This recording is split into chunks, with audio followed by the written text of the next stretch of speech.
Hello my dear students, today we are going to deal with the topic of writing skill 3.5 drafting a virtual message.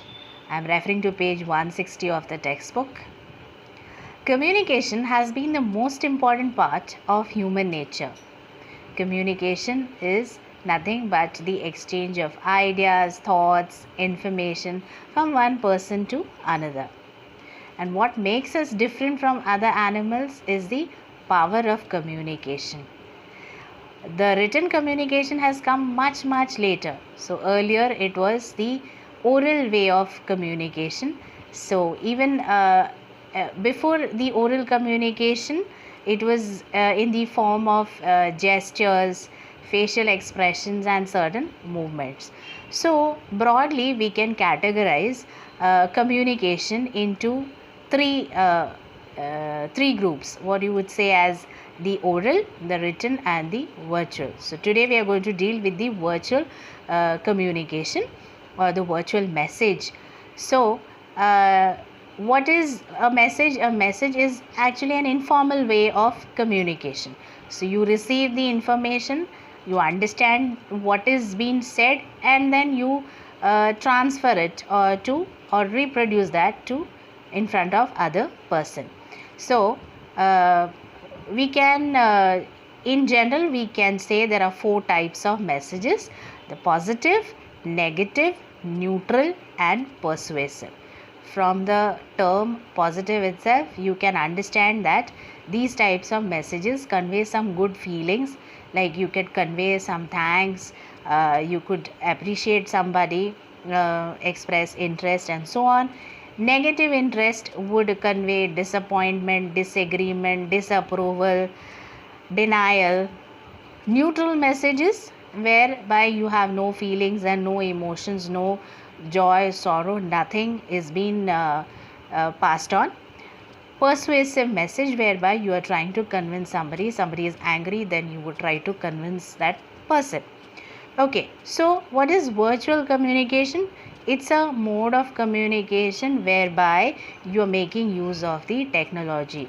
So in that, the audio and the visual aspect of communication is involved, which makes it easier to communicate with people who are in the next building, maybe in the next state, or the some other country who are way miles away from us.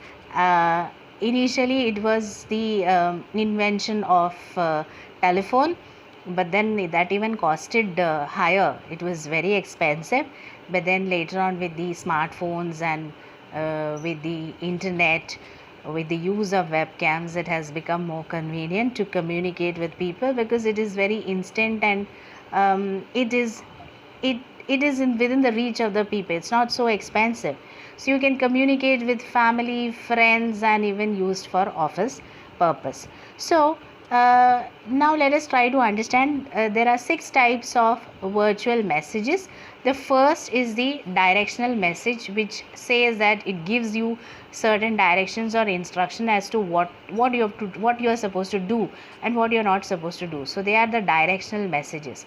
So if you would type on how would I become more happy, I would say you could type on that, you could write on it, and you could also say how do I make more money. Okay, so these are directional messages. Next is the message of possibility. It's a kind of message that something else is possible. If not this, something else works out for you. So there is a solution somewhere else. Okay, so no matter how you feel so stuck, there is always a hope that there is a possibility that something good ahead lies before us. Then the message of reality. These are messages which show actually the reality, which show us the reality. So these are clarifying messages, like the mini maps. Mini maps are actually they are often placed at the corner of the screens in video games. Corner of the screens you find some icon whereby it is used to aid the or help the players who are involved in playing the games. Okay, so it can tell us, it is just like those mini maps out there on the top. These kind of messages will actually inspire you or motivate you to move ahead in life. Okay, so it's telling you to reset our expectations, change the way of our outlook. Okay, then the message of necessity, whereby you need to do this, which expresses the point, or it's a call for the majority that something needs to be changed or something needs our attention. Okay, so whatever what's real but what's required, and we need to get that done. Then there is a new idea. If somebody has come across something novel, something interesting that needs to be shared, some new suggestion, opinion that needs to be sent, that can create excitement among people, a new hope can be generated. So that's all about a new message. Then reframing message, something like which was said as a bad, or it was weak, something was citing, showing the weakness or the bad side of it. You can reframe it. Your opinions can change later on. For example, it was like, if you would say ghee or the coconut oil, it was supposed to bring cause problems of cholesterol. Later on, some studies showed that no, they are really good for health. Okay, so these are reframed, the messages have been reframed, and suggesting that what was earlier was bad is now good.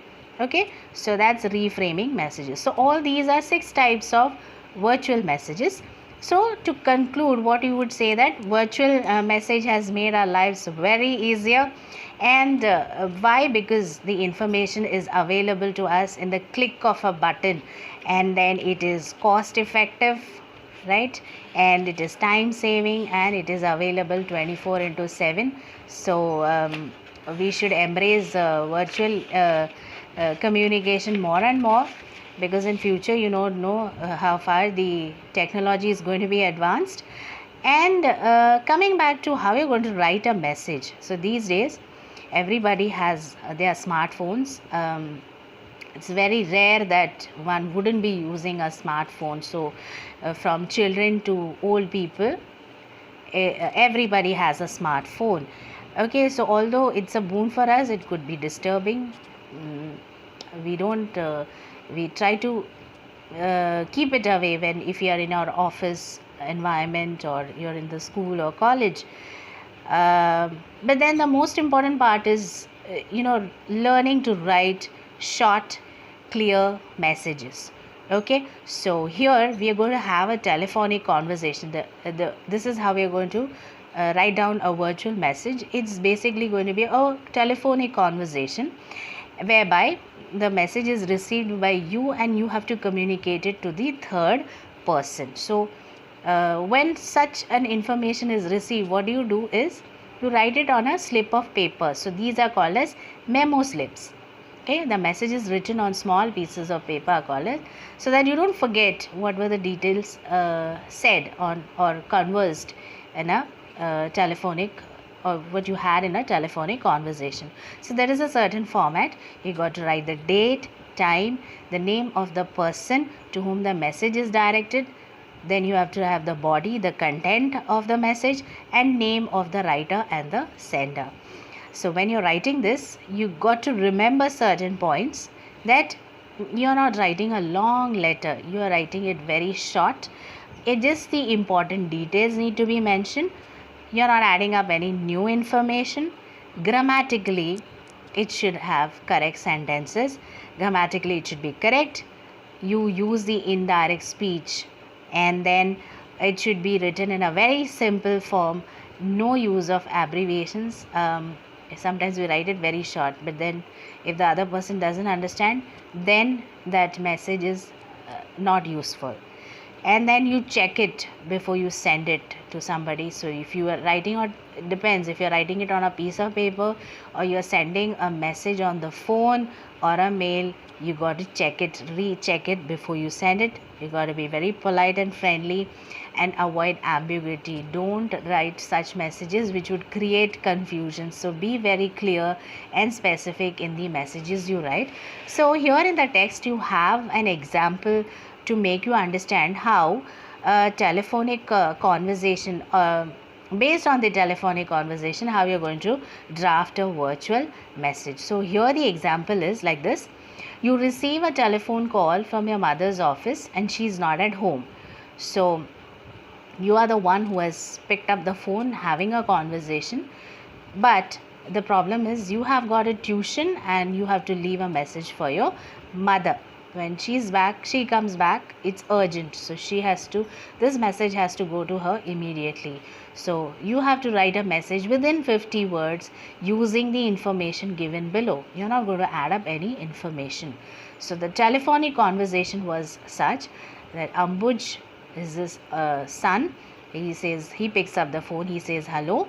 This is Mr. Rastogi on the other side. He says, hello, may I speak to Mrs. Dikshit please? I am Naresh Rastogi from the office. And Ambuj says that mother is not at home right now. Mr. Rastogi, in that case, can you give her a message? It is urgent. Please tell her that the meeting is fixed for tomorrow, has been rescheduled. Ask her to check her the mail as soon as possible for the details. Please do not forget to inform her. And Ambuj says, don't worry, I'll tell her as soon as she returns. So the call has been received at 14 Feb, is received on 14 Feb, 3:30 p.m.